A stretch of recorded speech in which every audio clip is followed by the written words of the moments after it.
Can everyone hear me? Can anyone hear me? Yes, we got some thumbs up. That's great. So I'm actually at the Methodist Church. I haven't changed the decor in my house. This is actually the Methodist Church. The reason is we're actually in the middle of moving house at the moment. And as part of that process this week, we got cut off our internet, which is surprisingly disabling, I have to say. So, and this isn't just me getting out of the house, I promise you, out of the chaos and everything else. I will be returning home after this, but I am in the Methodist Church. And I thought, for those of us that have missed this place, I'm going to do a little tour for everybody here. It's amazing. It's actually, as well, really freezing because the heating's on. This is the lobby, everyone. Do you remember this? This is where we came together and had coffee, like all together, actually in the same room, drinking stuff. And then we've got the hall here. If you can see that, everybody, yeah. So this was the hall. This was the meeting place where we used to meet. And the band used to go up the front up there. The band, that's like where people come together and play music together, all together at the same time. And then we used to sit around here and sing all together, actually singing. And here, Barry, I couldn't resist this. We have actually, can you see that? Can you see that chair? That's your seat, Barry. It's been reserved. I made sure the Methodist Church didn't move your seat, so it will be in the same place when we come back next time. So that's the Methodist Church. And one day we will be all together again in the same place, without masks, singing together in the same place. It's going to be wonderful. Let me just go back into this one little warm room. It's the room where I had a little heater put on because it is absolutely freezing in here. So that's the Methodist Church, everybody. Right. I've got one other notice actually that Ben's just reminded me, and I don't know whether we can do this. Reese and Pascal, is Joshua there or is he asleep and miles away? Can we see him? Here he is. So that is little Joshua David Hopkins, everybody. Welcome, Joshua. Very good. Good effort on the middle name. I'm sure it wasn't, Reese. I'm sure it wasn't. Yeah. Right. So, yes, today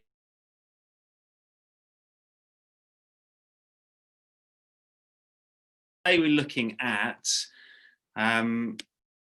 carrying on with the attributes of God, and today we're looking at Acts 17 again, and we'll also be looking, the main passage will be Isaiah 55. So if you've got Bibles, those will be the two places we're going to look at, and we're looking at two aspects of God. This is going to be split into two, you'll be pleased. I'm not going to do it in the same week, this week and next week, and we're looking at two things. It's the transcendence and the immanence of God. And what that means is the transcendence, God's transcendence is his God being other than us, over everything, different, incomprehensible. That's God's transcendence. And his immanence is about him being involved in and active in and within his creation, and sovereign over his creation and everything that happens. So we're going to look at those over 2 weeks. And this week we're, as I say, looking at God's transcendence. And I remember talking to an atheist friend at university when 20 odd years ago, and he was an ardent atheist. The conversation went on, and it finished with him saying this. He said, look, even if God exists, as you say he does, how can you know him?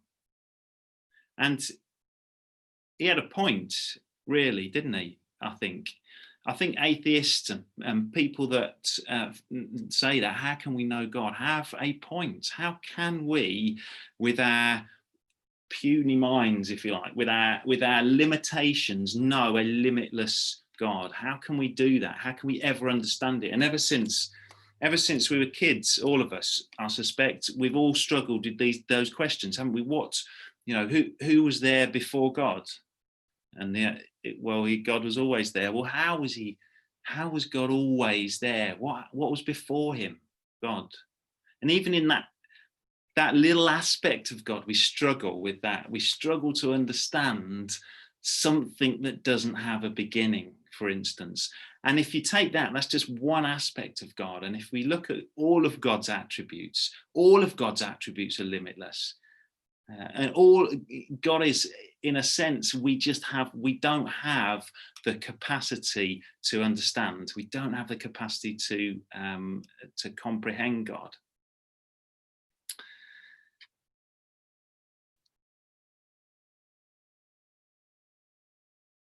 I had a quote.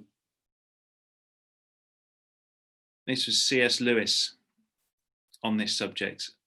He says this, C.S. Lewis says, we've got 5 senses. He says, I have 5 senses, a haphazardly selective memory, a set of preconceptions and assumptions so numerous I can never imagine more than a minority of them. I can't even become conscious of them all. How much of total reality, how much of God can such an apparatus let through? Basically saying, how can I, as a finite being, comprehend God?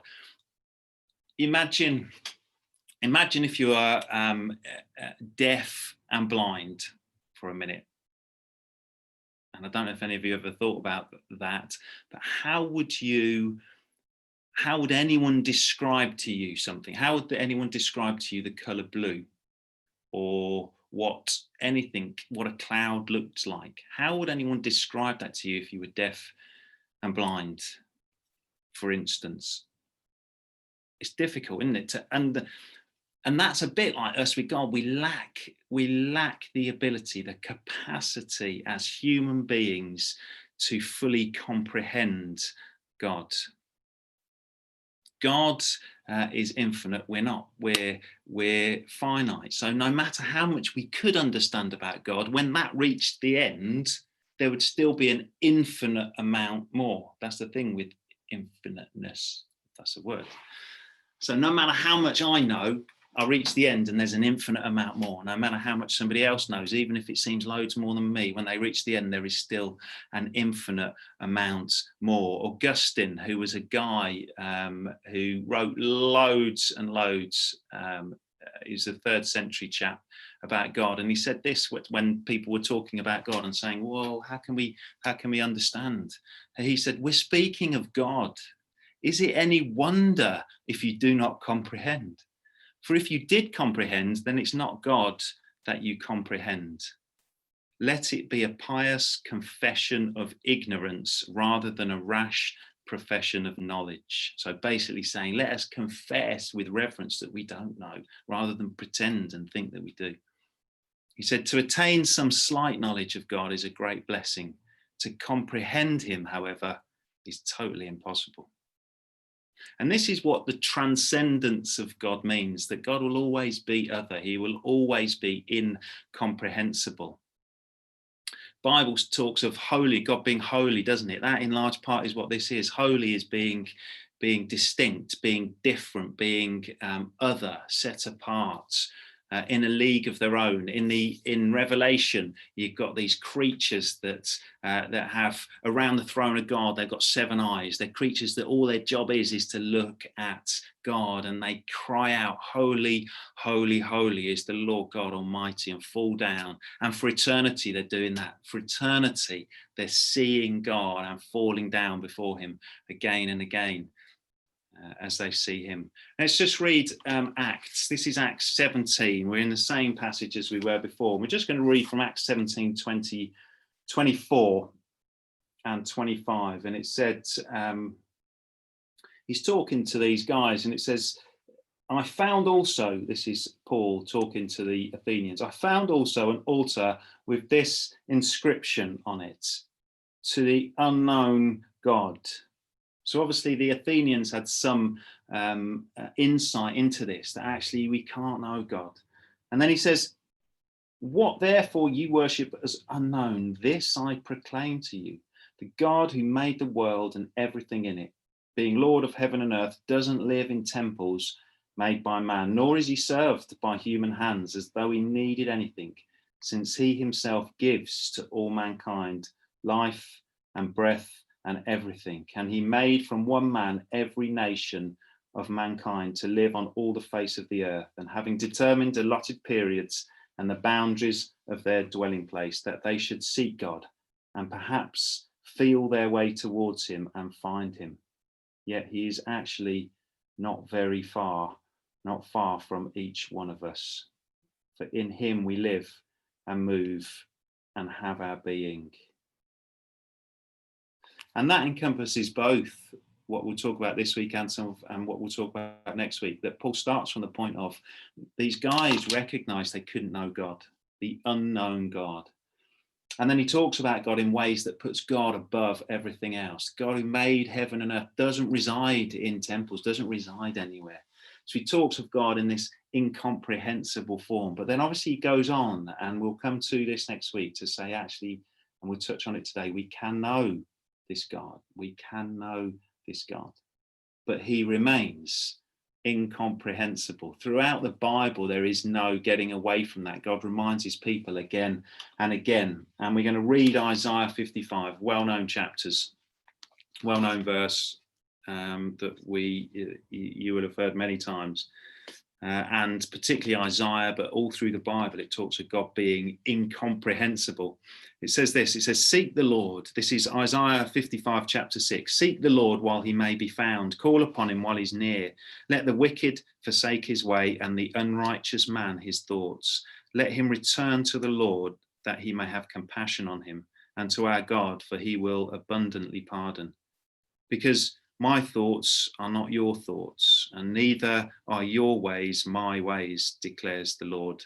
For as far as the heavens are higher than the earth, so are my ways higher than your ways, and my thoughts than your thoughts. God's thoughts are higher than our thoughts. And he's reminding his people that the way he does things is not the way they do them. The way he thinks is not the way they think. Not just not the way, but his thoughts are higher, are not attainable by his people. It's almost, God keeps reminding his people, isn't it? It's almost as though we slip into feeling like we know what God knows, or that we know more than God knows, isn't it? Throughout history, we know better. But how do we know then God? So we talked about there. God is incomprehensible. God is incomprehensible. And yet, Paul goes on to say, we can know God. And we can know God purely because he chooses to make himself known to us. God is incomprehensible, which by definition means that if he chooses to make himself known to someone, we can know him. So we can know God. Paul goes on to say that here. Although he's still incomprehensible, we will never know everything about God. But God teaches us about him, and he shows us himself by, in the same way, I suppose, as a parent might teach a child. God stoops down and he speaks to us in a way that we can comprehend. So just like a parent, or so you might speak to a small child, you might use slightly different language, you might speak differently, different concepts, in concepts that child can understand. And in the same way, God accommodates, he changes how he speaks to us so that we can understand him. Helen Keller is a lady born in 1880, and some of you may have heard of her before. She was a lady that when she was a kid, when she was 18 months, got a virus that left her completely deaf and completely blind. And at that point in time, she couldn't speak and she couldn't obviously read or write. How could she learn? And I think whenever I first heard of her, I've thought about that a lot. How would I go about teaching someone who couldn't hear anything and couldn't see anything? How would I go about starting to teach them anything? What would be the reference points?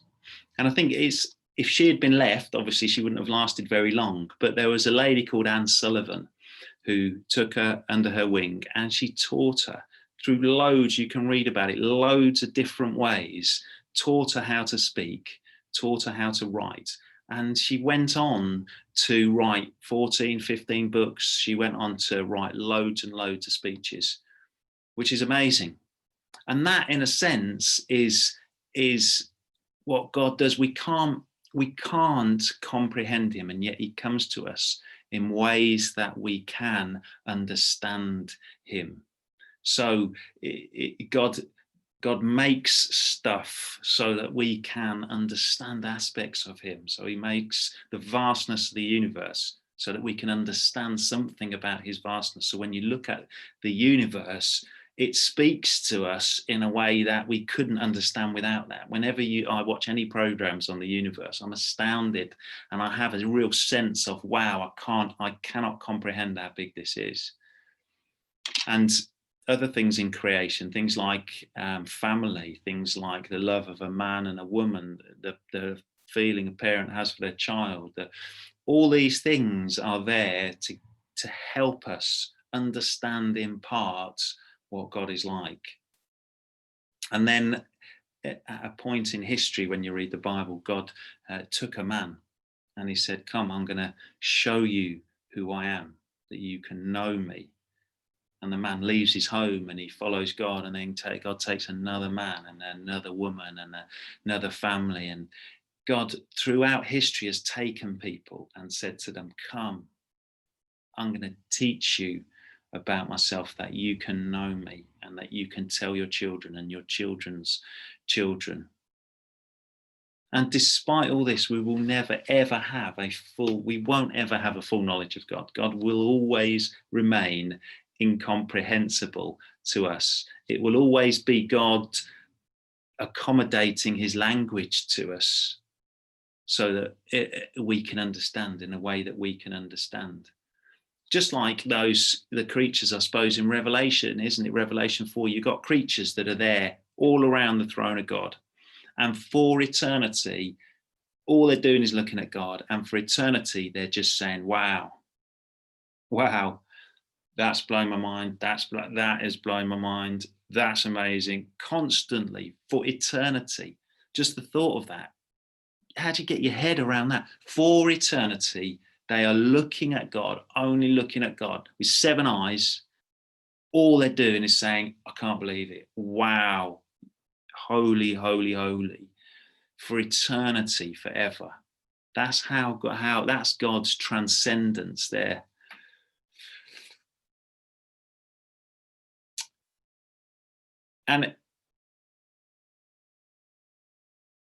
But when we started this series, we said it's not about, none of this is about knowledge. We said that, and I know different groups have talked about that actually this can't be about knowledge. We can't be looking at the attributes of God just to know more about God or to have good chats and that sort of stuff. It has to be about knowing God.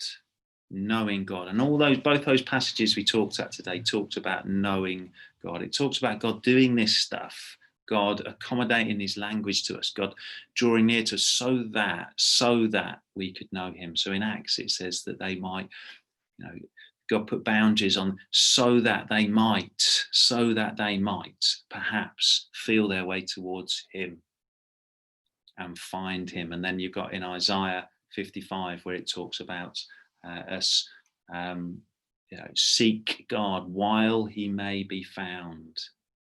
All this is about us coming to know. And God took the man, didn't he, Abraham, and said, come on, I'm going to show you who I am. And to Moses as well, and to different people throughout the Bible, it's about knowing him. You see, when God talks about his greatness, it's not because he's got a point to prove to us. It's not that he wants to say, I'm great, I'm so much better than you, I really am so much better. It's not about that. It's about God basically drawing us. Why we were created. It's God drawing us to see him in his wonder and to fall down and worship, which is what we were created to do. It's meant to lead us to him in worship. and it is meant to enable us to live lives in service and worshipping him. The transcendence, this God being other, God being over everything, is one of the things I think for me and for many that gets lost first. We lose that sense of God being indescribable. We lose that sense of God, being someone that and something, a being other than us. And I think the thing, I suppose, to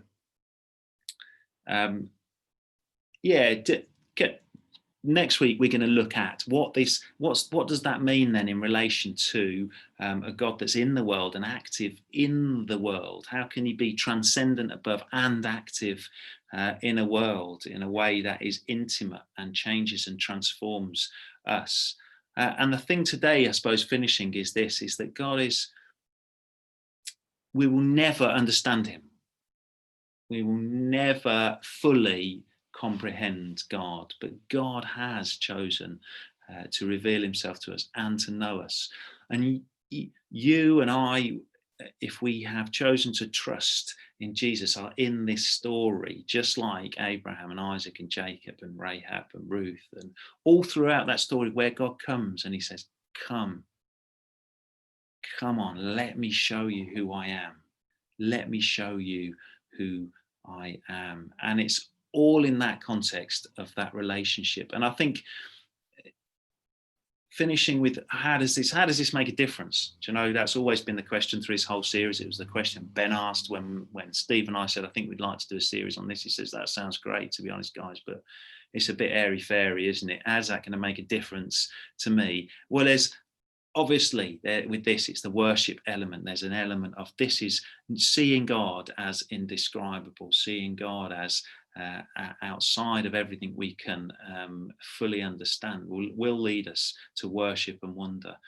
But it'll also, for me, it takes any sort of strain and comparison off about what we know about God. It makes that almost, it is very, very relevant, but it's not about that knowledge. So it's not about comparing ourselves. So if you think, well, I don't know as much about God as them, or I feel like I should just know more about God, and disqualifying yourself, you can see immediately that's nonsense, because no matter how much someone knows about God, in the scheme of what there is to know about God, it is nothing.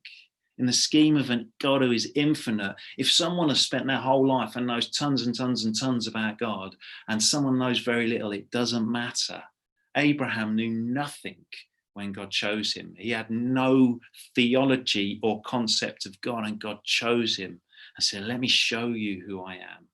And so it wipes that away, because actually it makes no difference. It's all irrelevantly small what we know about God in that sense. The other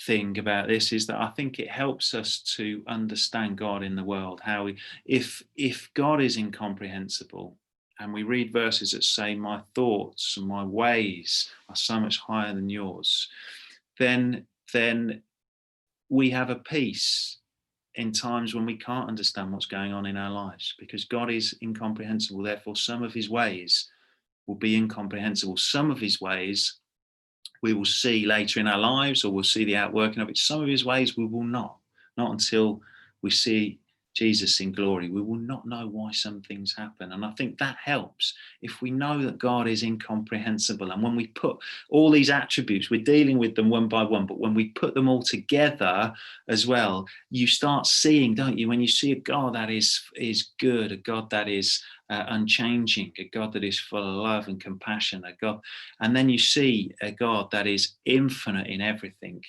and you read in the Bible of Jesus, God dying for us, and what that says about God. When you put all these things together, then we start being able to, or we're increasingly able to apply that into our lives. And when we're going through things, to say, well, God, I know this is you. I know you're like this, and therefore I trust you in the situation that I'm going through. So that's touching on that. And again, everyone that's looking into any of these things to talk on realizes that we're talking about God is, you're saying almost nothing. Do you know, it really feels like that. It feels like no matter what I say, it's almost nothing. But the call is for us to seek God. Both those passages say seek God and know him. And that's our call for our whole lives, isn't it? Is to come to God, to seek God, to know him, to know God in these various different aspects. Next week, we're going to look at the immanence of God, God at work in his creation, and particularly around the situation that we find ourselves in now with COVID. What's that about? Where's God in that? What's God doing in this? And we'll be looking at Isaiah chapter 46 as well in that. Okay, that's it. I shall hand back to Steve.